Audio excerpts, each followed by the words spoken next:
প্রশ্ন আসছে জনৈক একজন পীর সাহেবের নাম ধরে যে ওনার মুরিদ হওয়া যাবে কিনা। আসল কথা হলো কে পীর আর কে পীর নয় এটা যাচাই হবে কোরআন আর হাদিস দিয়া। কথা কোন ঠিক কিনা? যেই পীর মানুষকে তাকে সিজদার কথা বলে এই পীর পীর নয়, এটা শয়তান। যেরকম ঠিক কিনা? এই জন্য যে সমস্ত পীর শিরিক করে বিদআত করে এদের মুরিদ হওয়া দূরের কথা, এদের কাছেও যাওয়া যাবে না। শোনেন, সবচেয়ে বড় পীর হলো আমাদের মসজিদের ইমাম।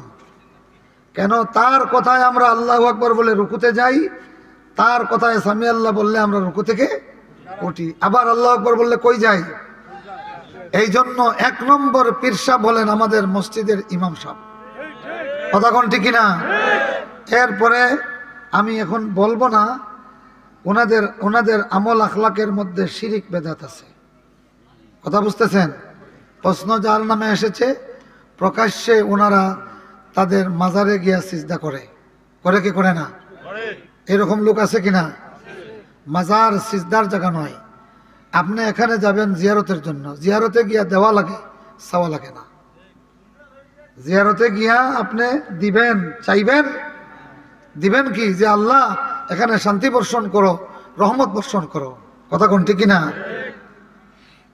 এই কবরওয়ালার কাছে কোনো কিছু চাওয়া প্রকাশ্য শিরিক। কেন? আল্লাহ কি আমাদের আল্লাহ কি মৃত না জীবিত? আল্লাহর এক নাম হলো হাইয়ুন, তিনি কোনোদিন মরেন না, সবসময় জীবিত।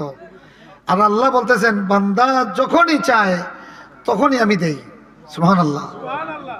ইজা সালাকা ইবাদি আন্নি ফাইন্নী করিব উজিবু দাওয়াতাদ দাঈ ইজা দাআনি।